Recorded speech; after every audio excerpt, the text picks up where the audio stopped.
All right.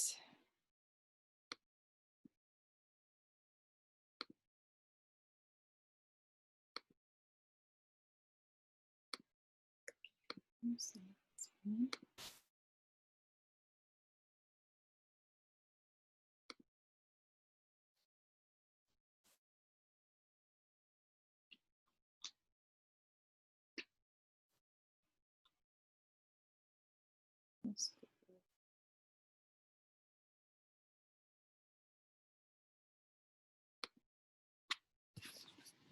Mm.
Hey, Tanya, are you there?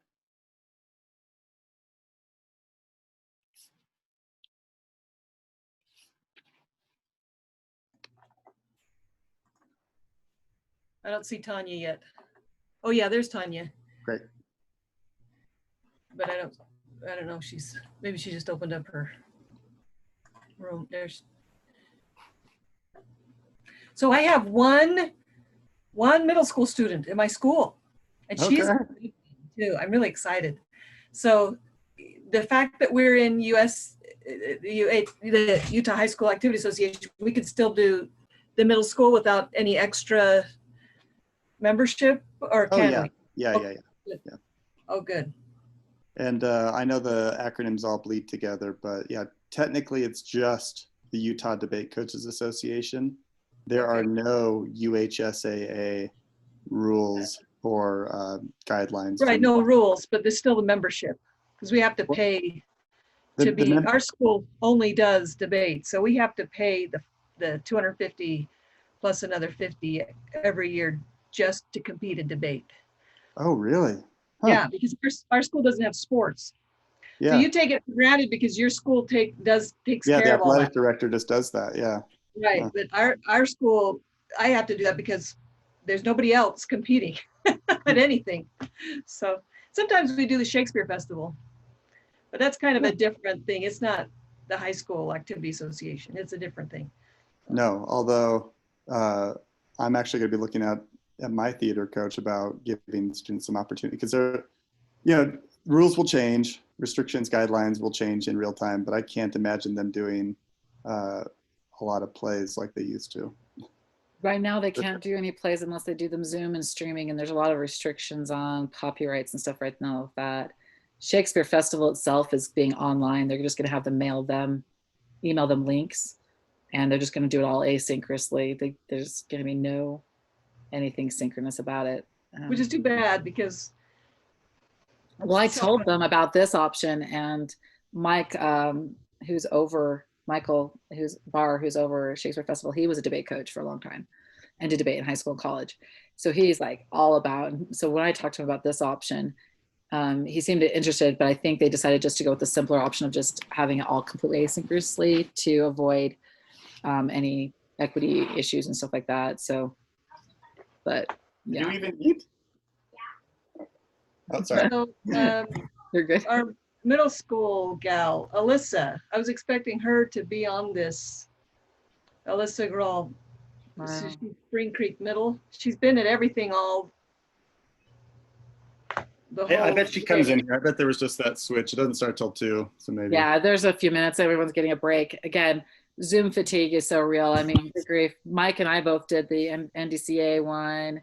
We've both been on camps, and I am so sick of being on a computer right now. It's like not even funny.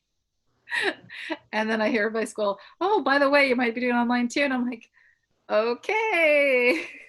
Having a good turnout at Oh, 4 on yes. that last room. Yes, this is great. This is exciting, and we're missing a lot of people still too that couldn't be here today. So There's so many people. but this is so nice to have. I think this is about what we've had in person usually too. Oh, there's Alyssa. Oh, yay.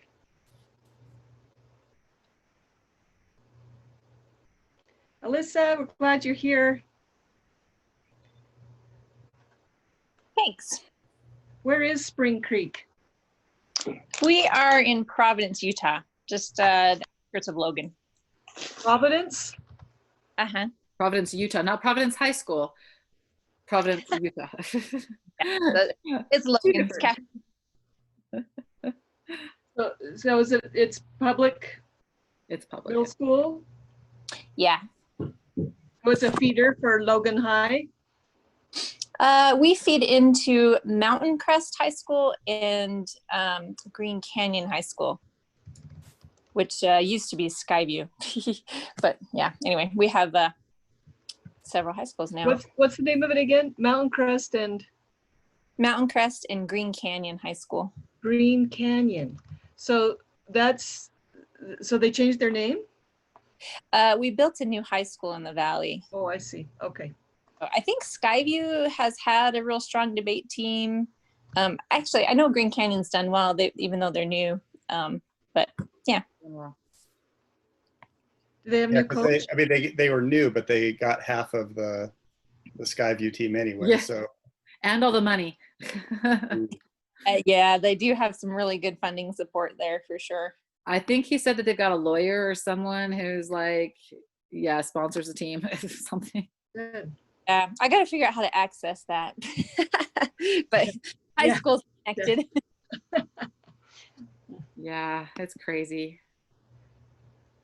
Oh, How many middle school tournaments do you expect to have, Mike, this year that we'll have in Utah? That's part of what I'm going to speak to. I think there'll be very few, at least that we're used to, where there are a lot of different schools, coming into one tournament.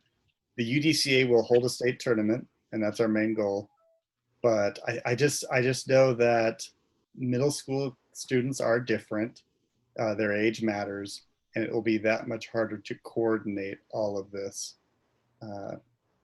And so we're gonna have to get creative in what those tournament experiences are.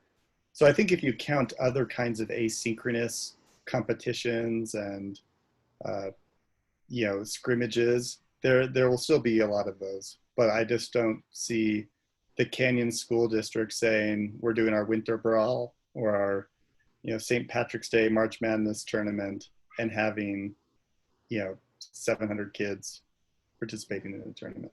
Could be wrong. Do you limit the number of events in the middle school? Yes. What events do you focus Well, on? yeah, I'll get right into it, to be honest. Okay, And, great. All right, then I'll just listen. yeah. Tanya, do I have host privileges or? You should be able to share and do whatever you'd like. Yes. Okay, but I can at least share. Great. Yeah. Um, I set mine to open sharing that way. yeah.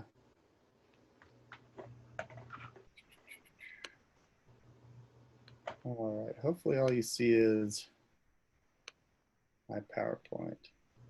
So I thought this session might be sporadically attended just because if you're brand new to middle school, you probably weren't really even aware that there was this conference happening, but this is still good for us to get some one-on-one time and answer some questions. I'm gonna fly through this because at any point you can say, stop, hold on, let's unpack that. It's more just here, let me show you all the slides I was gonna do. I didn't know what to prepare. It was gonna be 20 people, it's gonna be 4. So the goals are to quickly identify and highlight the differences and similarities between high school, especially for those of you who've been listening to all the other sessions that are definitely high school oriented. That's what the UDCA is primarily, its existence, it primarily serves.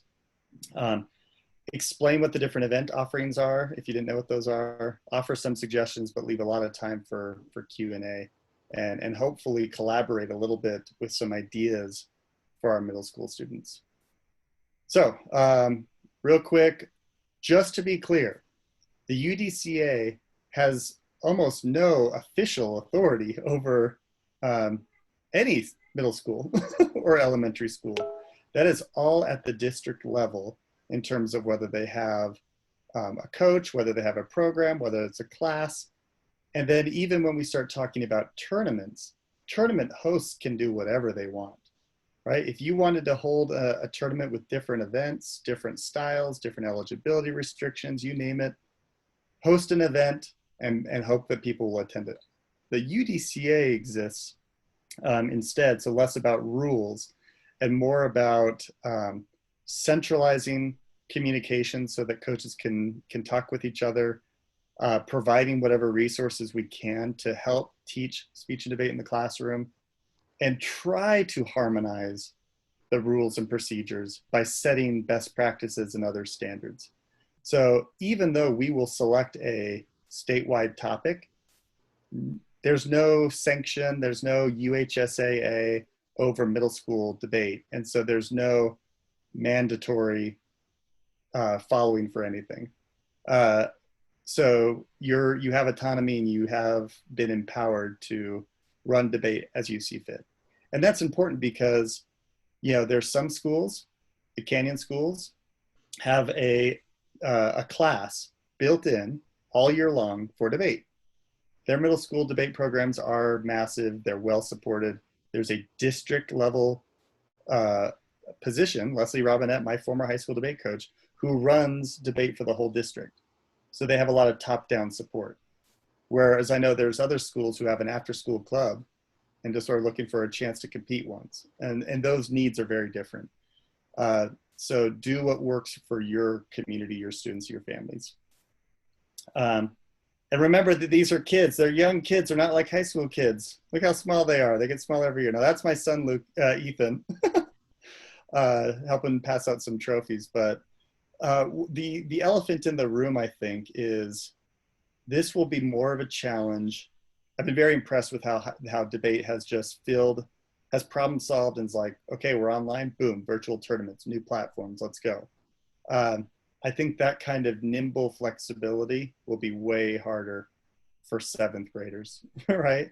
They obviously have less maturity and independence, so they can't be on their own as much, both security-wise and like educationally. They have less shorter attention spans, but they also just generally have less access to technology. I think high school students, everyone has a phone. A lot of people have laptops. Schools have those cards, and it's like debating from your home is a lot easier. Parents can leave students at home, their 16-year-old kid at home on Saturday while they go do other stuff, and not have to worry about it too much.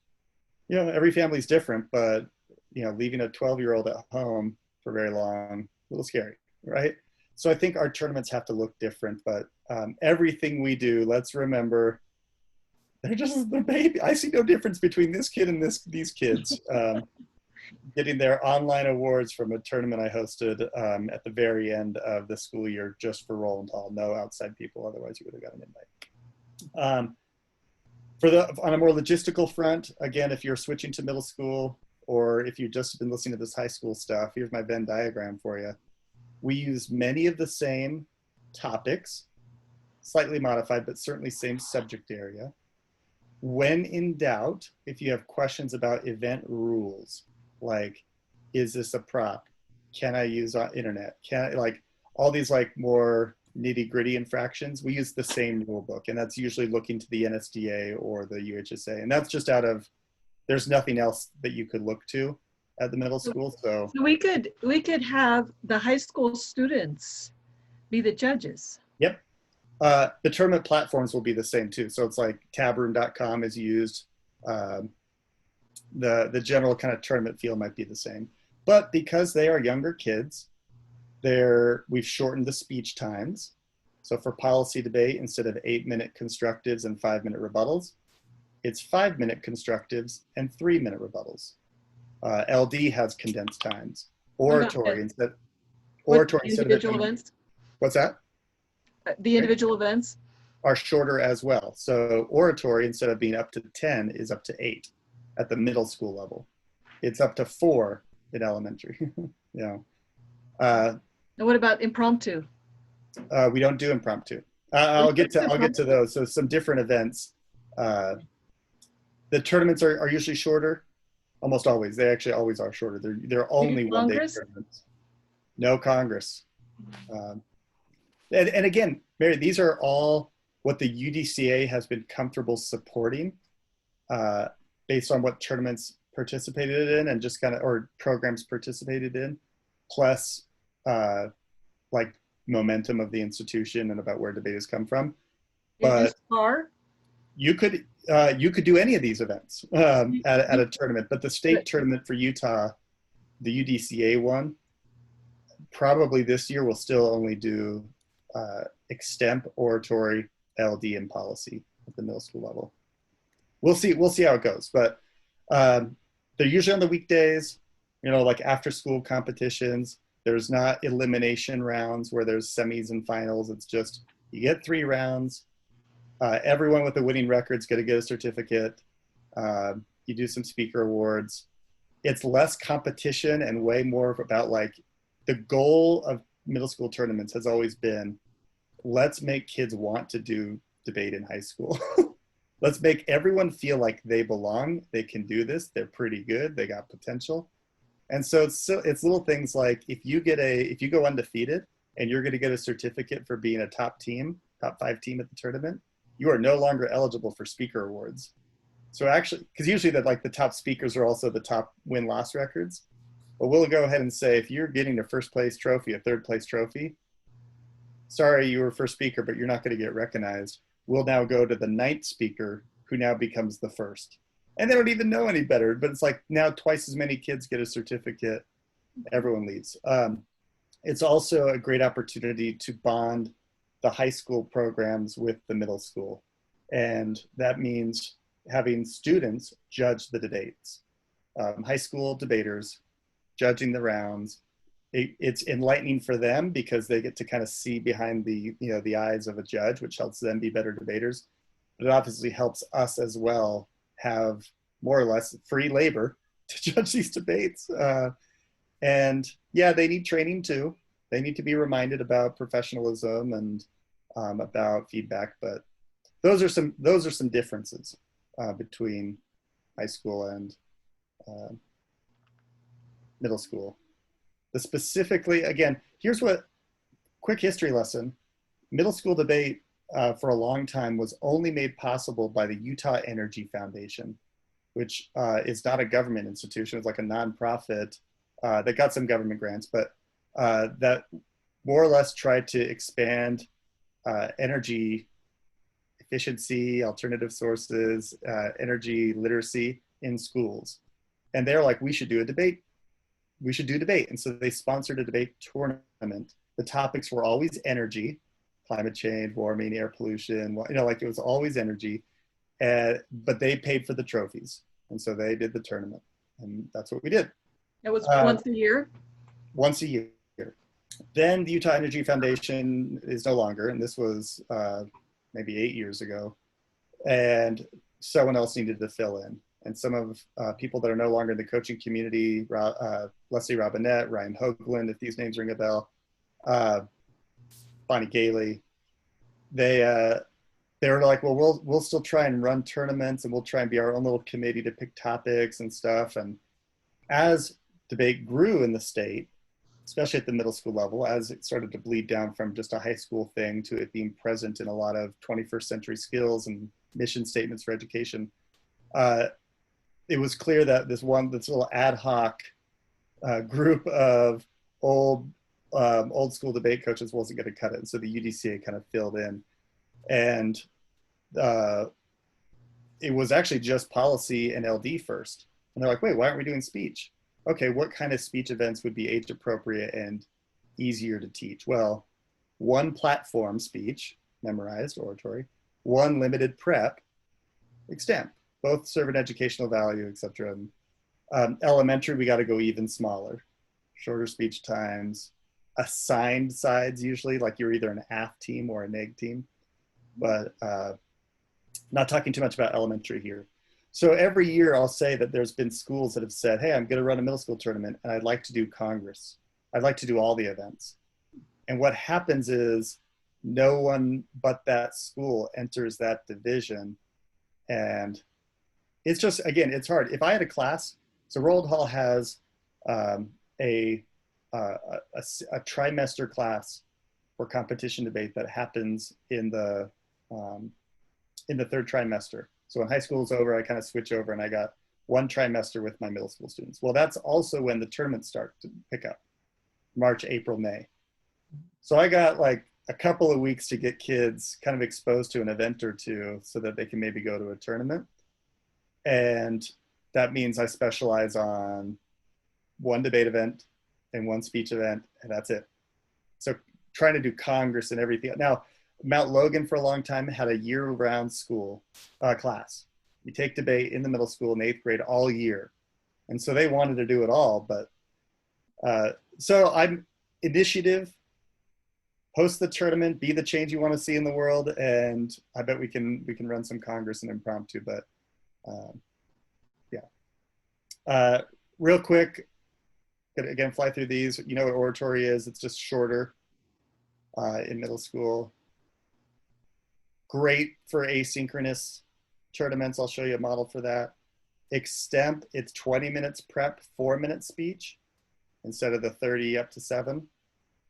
Students, I've seen in some tournaments actually give the students the news articles. Be like a packet. It's almost like a DBQ set, right? They'll be like, here's the question, here's some articles. Use that to create your answer and prepare your speech. They give it to them in advance, or that's part of No, it? like at the 20 minutes, in addition to drawing their topic, they draw the packet of material that they can cite and reference. Can they use notes during the speech? Same thing as other tournaments where they are allowed to, but judges are not going to rank students that have to use some notes as much as the person who kind of pulled it off and memorized it. Nothing prepared ahead of time, although they know the topics. Usually the topics are like, all right, we're gonna have 3 rounds. One is on the election, one is on sports, and one is on immigration, right? Lots of different questions within those categories, but they can kind of like prepare a couple folders of material. With online prep now, I think we've moved away from needing to print out those packets, and students who have a device can just kind of look up. They have 20 minutes to prepare a speech, and they can use whatever resource they want to find. again, it's limited prep, but it's still structured around creating arguments, using evidence, and speaking well. Couldn't do this asynchronously. LD, it's the one-on-one.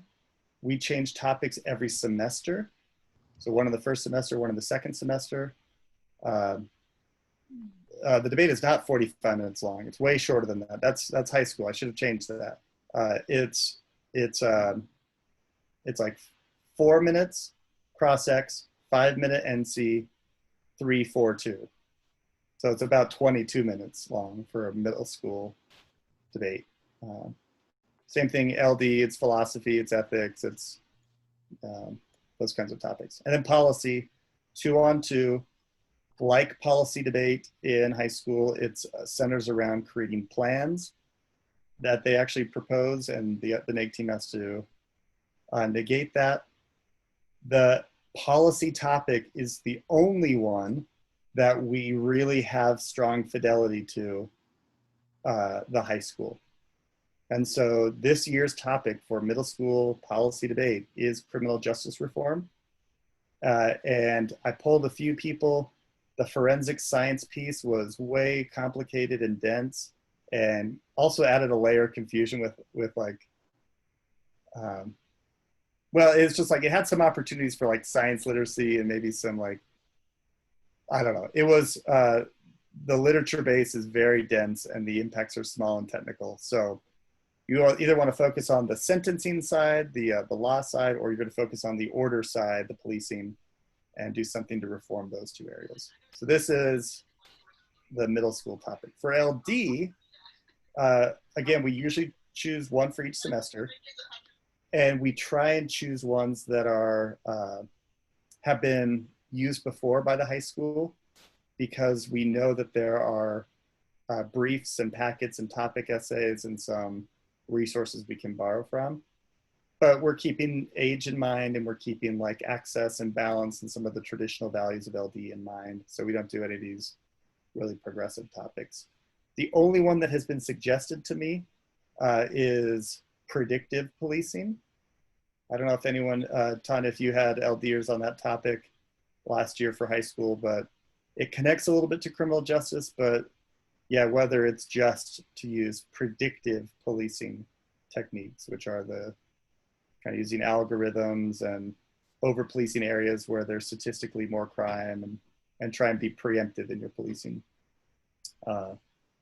But I hope at the end of this, we can actually propose some. We have not, the middle school committee was already on life support in regular times, between districts not knowing what they're even doing for opening schools. And, you know, we don't have a committee who's done any topic work on vetting and thinking about topics, but this is as good a group of any, and I'm ready to rubber stamp whatever we want to for LD. But let me just end with this slide, and it's more of a, again, inspiration to be creative and think outside the box about ways that you can cultivate and support debate, not necessarily at tournaments, but debate in your school. And again, I think debate has a unique opportunity to provide, is uniquely positioned to provide opportunities for students who want to try debate, but have not always had the schedule availability to do it, because you're going away at tournaments, or you had to enroll in the class. Like, you can do some tournaments. So one thing we did at Roland Hall, this was the tournament I was talking about. Padlet is all the rage at Roland Hall because they have iPads, but Padlet's not necessarily important. But I had multiple rounds. These rounds, so the tournament took place over 2 weeks, and it was 4 rounds, 2 silly topics, 2 serious topics, one-on-one, 2-minute constructives, 1-minute rebuttals, and the students posted their videos to this Padlet page and then responded to each other over that time. So there was like little benchmarks of when they had to upload their constructive and rebuttal. But no cross-examination, no real interaction, but they got their topic, they prepared an argument, they presented it, and then I had my high school students judge it.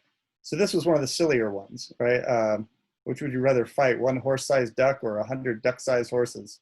But they posted it. You can see in this column 2 here an RFD by one of my high school students who just typed up and said, I watched both videos, all 4 videos, 2 constructives, 2 rebuttals, 2 minute, 2 minute, 1 minute, 1 minute, done. They gave their reason for decision and who won. And I was able to tabulate that, again, over 2 weeks' time. And it was, I had about 28 kids do it, and half of those had never done debate before. They weren't in the competition debate class that I mentioned with my 1 trimester class. And so, you know, there's different opportunities that you don't have to be you don't have to be that program that creates a tab room account, that is registering for tournaments, that is, you know, trying to really compete for state championships. There, you know, if that matters, but we can be creative. Anyway, stopping the share. This should give me a chance to look at the chat too. Thank you for those who've been doing the chat for a second, but let's see. Oh, and I forgot to, the middle school, I gotta show this. I think most of you know this exists already. I know Tanya kind of showed it as well, but UtahDebateCoaches.org has a link to our middle school Google site that has, if we have it, it's there. And you'll see that it's sparse in some ways and helpful in others. Because when in doubt, you can kind of look at the high school for guidance on some of the rules and limits, but like you can click on rules and time limits, and you have, okay, here's the policy speech times, here's the Lincoln Douglas elementary, right? You can sign up for the Google group so you get emails about middle school debate. There's some lesson plans and evidence that's shared. So there are some resources there. Thank you, Isaac. I'm looking forward to that. I'll add that to the notes that we send out. It's a little quiz. Hey, quick question. When you were talking about extent, did you say that they can look up online articles during their prep time? Or is it just that they're accessing like their own Google Drive where they've already collected stuff? No, they can research in real time. Okay. I don't think I knew that. This is tough because,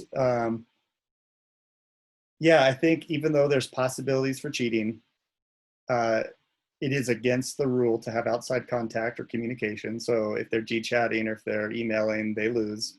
Yes, that's hard to enforce, incredibly hard to enforce over Zoom, but whatever. It's middle school, and the kid's gonna cheat, a kid's gonna cheat. There's no money, there's no scholarship, there's, you know, you just gotta shame them into it a little bit, but that's the only way. We just had to accept the reality of it. Susan Rabbit, what are your school? Oh, yeah, if you're an NSDA member for middle school, there's just one thing to keep in mind here. The NSDA actually doesn't really change their rules at all for middle school. So policy at the middle school level, if you go to middle school nationals in policy, 8-minute constructives, 5-minute rebuttals, 3-minute cross-ex, the full policy topic, critiques, theory, topicality, all allowed. It's crazy. Crazy to me that you could have a team, again, 14-year-olds exposed to that, ready to debate with, given usually how our programs are organized and supported. So UDCA goes out of their way to limit the competitive rigor and the scope of the topics and the speech times, but do know that a lot of the NSDA things, they do have tons of resources for middle school, age appropriate lesson plans for LD and oratory. It's great. Just keep in mind some of the speech times might be a little different.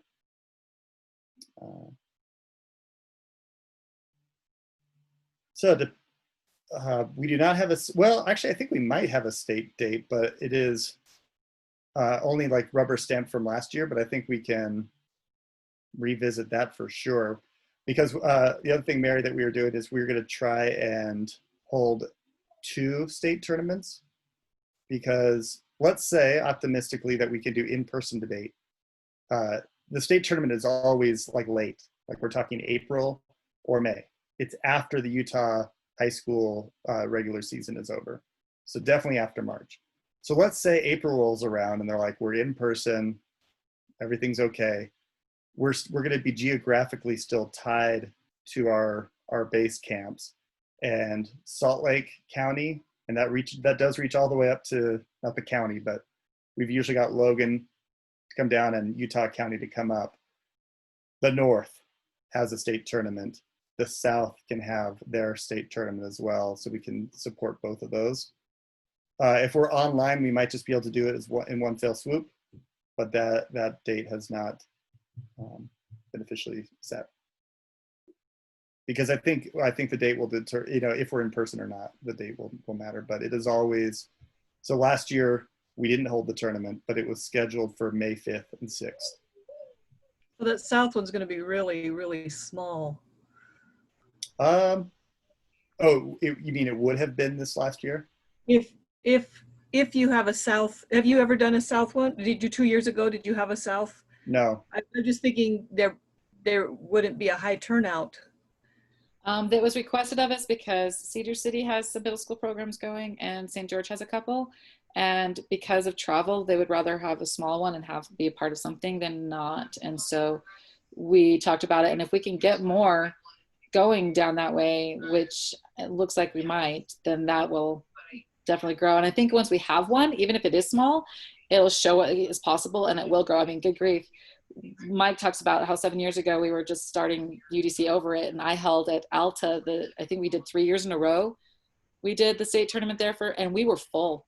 The elementary school and the middle school days, we were using a 100 rooms, 90 rooms maybe, but yeah. Yeah, we were using a lot of rooms, and it was jam packed with kids, and it was exciting. And so I think once you start having it, it will grow and blossom because you can invite your kids. And a lot of these juniors highs have even a semester class of debate.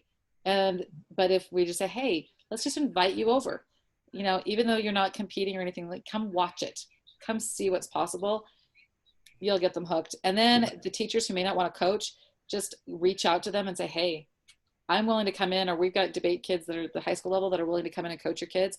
You don't have to do anything other than make the arrangements. Yeah, these beyond the classroom extended competition opportunities. So I think even a middle school that just said, all right, for the 8th grade English curriculum, if we're doing persuasive essays anyway, let's offer the oratory, right? It's a spoken persuasive essay. It really is. You can sign those up. So yeah, definitely reach out to high schools that you feed into. They might support you.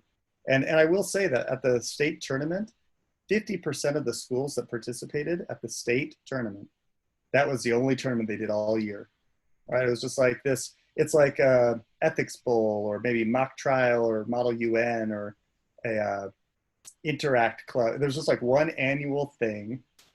They know the topic at a time. They work on it for a couple of weeks and they come in there. They don't always do great, but they participate. And like I said, there's enough trophies to go around for that. Hi, Susan. Both Susans. But Susan Giddings, resident middle school elementary expert. I'm going to be off for about 5 minutes and then I can get back on. Okay. Okay. When Susan comes back, we're more or less going to come up with topics. We're just going to call this a middle school committee meeting and come up with some topics. So we certainly start this ahead of time, but we're going to switch rooms for Interp. I'm going to do Interp in here because this is recording to my computer. So we're going to switch you over to Zoom 1 for the advanced one when we're ready. Yeah. That's still not till 3, right? Yeah, I'm just letting you know. Well, we had a moment.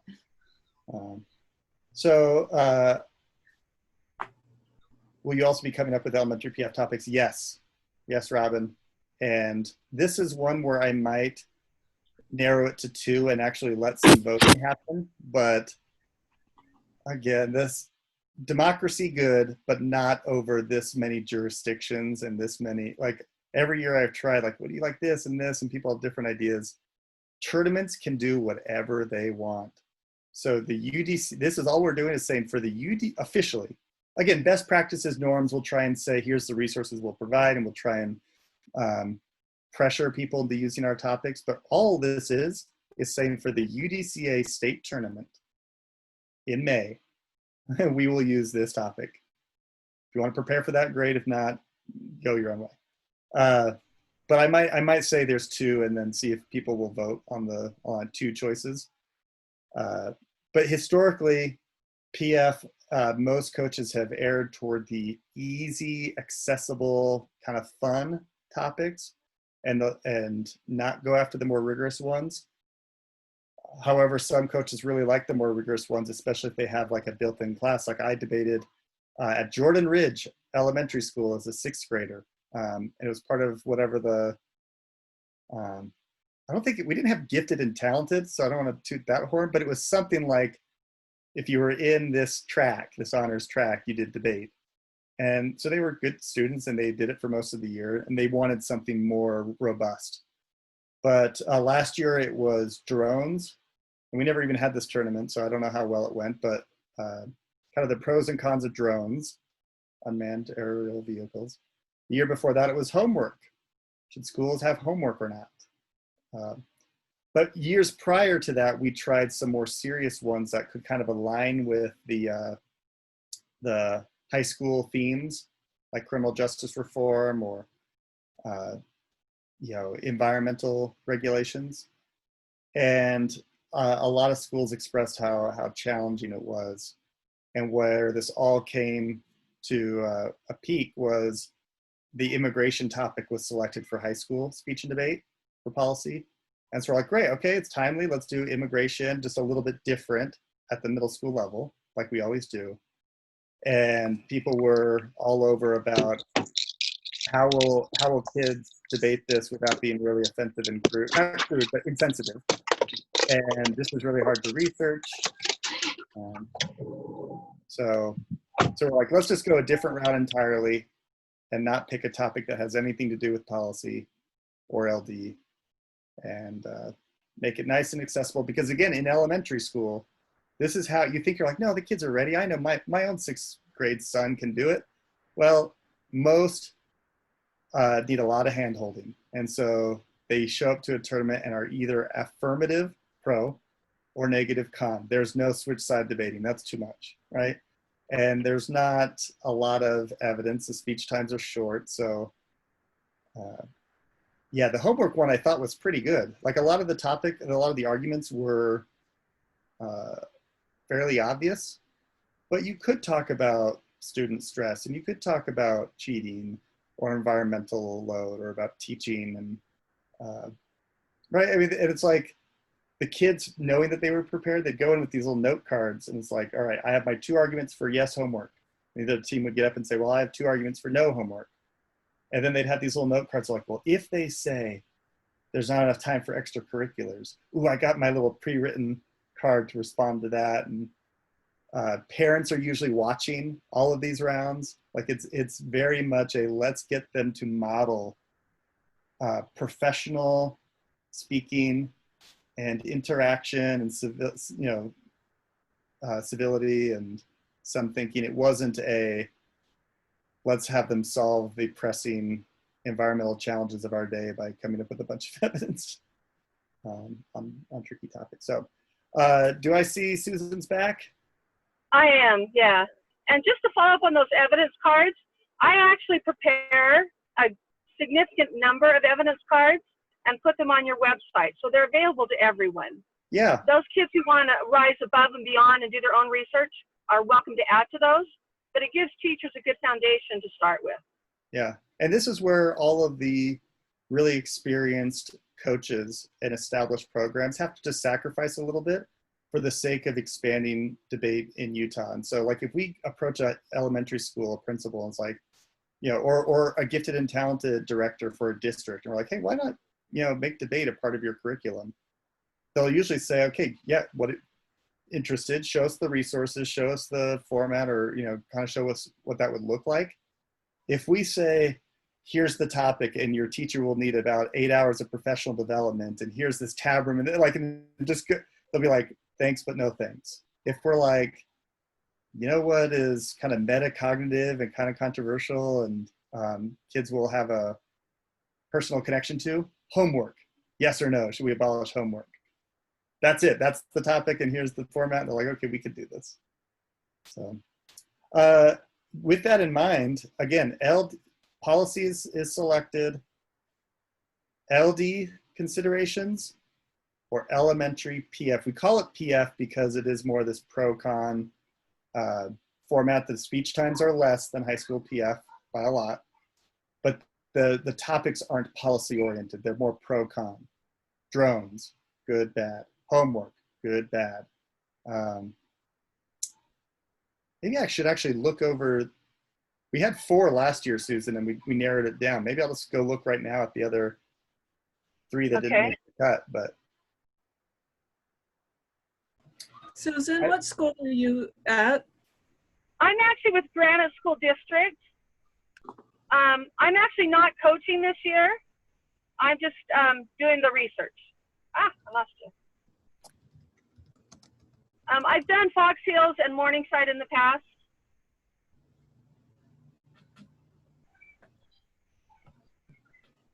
But I also I've done teacher training for Granite School District. So, and it's about an hour. So if districts want me to come out and do that, I can do that as well. That's great. Hey, Mike. So Mike, yeah, Did anybody actually get to debate the second topic for Lincoln Douglas last year?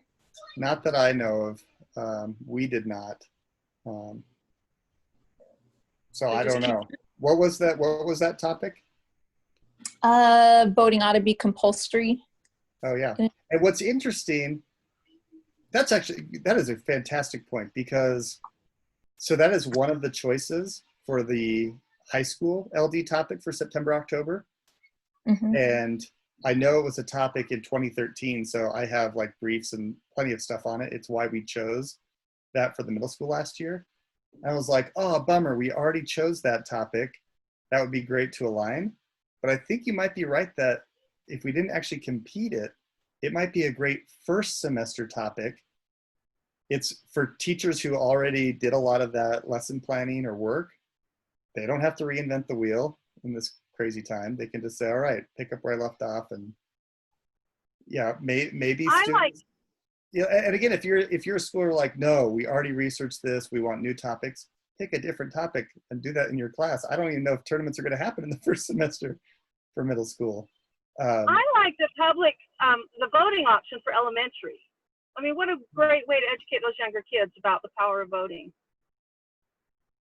It's I'd be interested in workshopping that a little bit to be less ought to kind of morality based, and maybe maybe a more cost benefit pro con, like, yeah. But it is somewhat of a pragmatic thing. You know, Australia has a system that has mandatory voting. Should we have a mandatory voting system? If it were more about the moral merits, then maybe it could be whether or not we should have a national hate speech law or something like that. A national what? Hate speech law. I mean, I know that sounds extreme. I just recently read an article in the Washington Post about why that should happen, and I think that would definitely arouse good debate. Yeah, I think that's not a bad one for, to me, that still seems like LD in terms of like, you know, free speech and libertarianism almost versus, speech codes and politically correct social tolerance initiatives. Okay, I like this. I like the option also, just to feedback to Susan and Mike as well. That would be kind of elementary. I didn't mean to cut you off. Keep going. I thought it was muted. Oh, I was just saying I also like the voting option that Susan's mentioned for elementary PF. And I don't know, maybe we could have the one you mentioned where the kids could go and compete. It's a little more rigorous, and then maybe a a lesser demanding one for people who want to do debate, but maybe haven't done it before, really don't want to compete, don't want that level of preparation for their kids, that they rather have a smaller kind of venue for the kids to get used to. Just a thought. Yeah. I came in on the end of that. That's pretty much the way we've been doing it. Was there a proposal to change that? We've always had Division I and Division II in elementary. They've done Division 1 and 2, but the topic was the same. Okay. Yeah. Okay. I like keeping it the same. This is because I worked in kids, so both. even if they've never done debate before.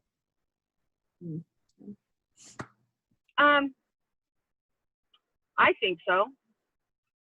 I successfully did it. I worked in traditional and in gifted and was able to. What was that? So they have to do Division II. None of them have done Division. I said my kids are gifted, so they have to do Division II. But none of them had any debate experience last year at all. So I'm starting with a clean slate. So I would still go for the harder one for the gifted kids if there were a harder, but you want the same. Some of my teachers who are Gen teachers, my teammates, they won't do a harder one. If it were, homework, yes or no. They wouldn't do something like voting. Well, let me throw this out. I'm the one that does the elementary research, and I don't have time to research 2 topics. So if teachers chose a different topic to do an easier debate, they would be on their own. Good point. I think, and just for those who listen, I think there's some delay on the audio, so it sounds like sometimes you're talking over each other, but I think you're getting there on the same page. Okay. What might help real quick for those of you who have the ability to, Susan, I know you're driving, so don't try this at home, but topics in the chat. So I'm going to add the voting one as well. But so last year we narrowed the elementary PF topics. We chose the drones one, but other options were on balance, robots of the future will increase the quality of life for humans. We did a reducing greenhouse gas emissions, and we did a price controls on pharmaceutical industry, with the price controls and the emissions one being a little bit more serious, and maybe the robots and the drones one being less rigorous. But the drones one was fun, but it was a little hard to define because there were so many different kinds of drones. But I think we successfully got there. I love the idea of the robots. Boy, that's going to engage elementary kids.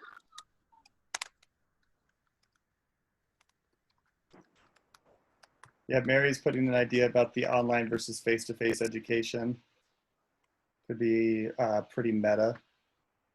Sometimes I wonder if that's too meta, like everyone's talking about that, and they're going to talk about it in debate too. Like sometimes debate is an escape because they can talk about issues that aren't about that. But like homework, I mean, I felt that way about homework, but homework was a good topic.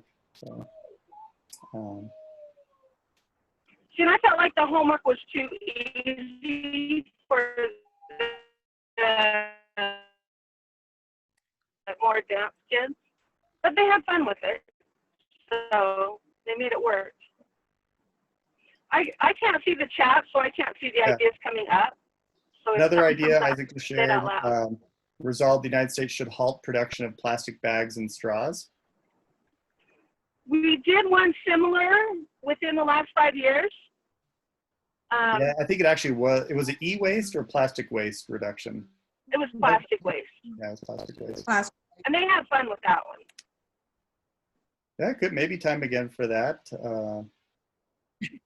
Okay. A lot of the things that were proposed back then, really have been decided. States that are going to go all plastic, like Park City. in California have, so it could be debated out. But I Fair. do have a lot of research that we could duplicate as well.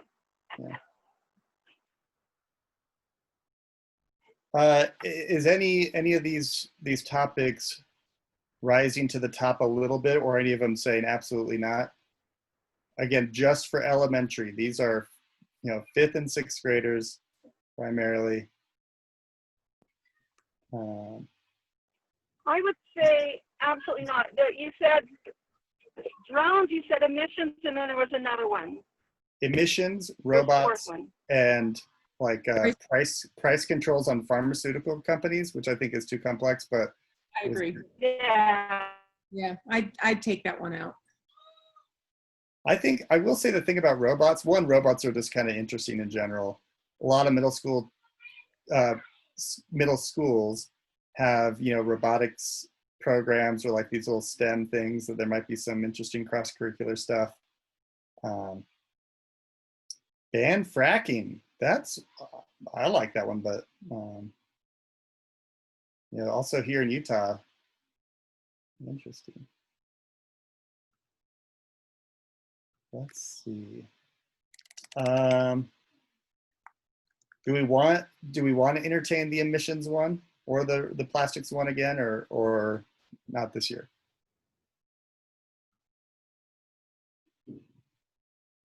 So Susan, how Susan, how you're many muted. years? Yeah. How many years do kids debate this? So you say it was 5 years ago you did the plastic? Yeah, So they if definitely they're- have not. They have not done it. Yeah, they had probably at most do 2 years. Oh, 2 years. So it For- would be for new. elementary, yeah. It would be a new topic for kids. Yeah. I like the fracking one though, and the robots. Those are both really good ones. Fracking is so relevant right now. Yeah. Because I do worry sometimes about the pure plastic one, because it's really hard to be negative, right? It's really hard. Like, yes, you can say we shouldn't ban this and maybe like consumer choice, but there's not a lot of pros to plastic straws. There could be reasons why the state shouldn't ban it, but there's not like plastic straws good. You can say fracking is good for the economy, for jobs, for cheap access to energy. And the other side gets the environmental consequences and alternative energy crowd out stuff. So I think, again, let me know if I'm misreading this, but what do you think about me sending out to as many people I have on the list a vote between robots and fracking for elementary? Yeah, debate. How about the greenhouse emissions as well? With all of Trump's wonderful choices about that, I think it'd be really helpful for them to know more about what's going on in the world, the truth, that they research with people who know something about it. Yeah, which you cut off right at the very beginning. So I heard all the stuff about Trump, but I didn't hear the issue. Greenhouse, just to be aware of really what's going on per experts. Do you think, because I wonder and almost feel like the fracking topic would at least access some of that same emissions discussion. But LD, did I hear the conversation right that the compulsory voting one is a really good first semester topic, and that second semester we can maybe have some time to really vet a few more? What was the topic that they did not get to debate? Yeah, Yes. resolved in democracies, voting ought to be compulsory. I think it's a good idea to let them have that chance to debate, because they probably did a lot of preparation and were probably disappointed they didn't get to finish that out. Maybe it's a good idea to have that again. Yeah, and like I said, for teachers too, if you have some resources already curated, if you kind of know where this is going, I don't know, maybe you all are more prepared than me, but I'm not ever feeling ready, but I would like it if someone's like, oh, the topic's going to be this one, but you already might even have some Canvas modules already for it. So